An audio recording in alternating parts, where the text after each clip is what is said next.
как привітати новонародженого Христа. Принесли йому дари. Подарок новонародженому Єзусу золото.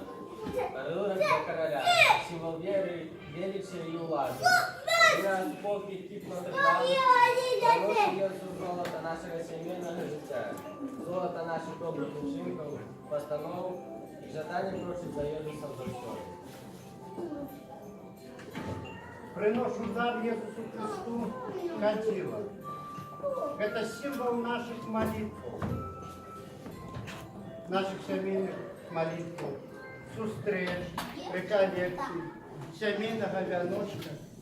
И хочу, как приемный водор кадила, донесся до себе полезну и учини так, как у наших сердцах, в наших семьях завсёды звучало совместных молитв. Вношу дар миру, подарунок спасу, який став чоловіком, як символ терпіння і покути. А двумя суполки складаємо перед Ісусом дар мира. Символ наших тяжкостей, випробувань, кризисів, недорозумінь.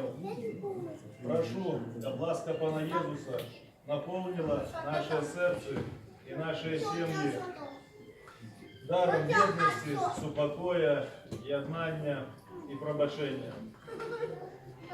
Наприкінці хочу сказать, что мы вот пришли до Иисуса Христа. Але важно, как Иисус Христос пришел у кожне наше серце.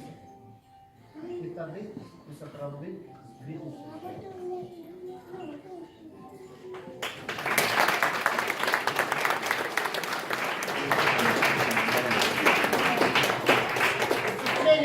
Давай уже. Сядь, Бетлеєм, ти, сядь, Бетлеєм, весела.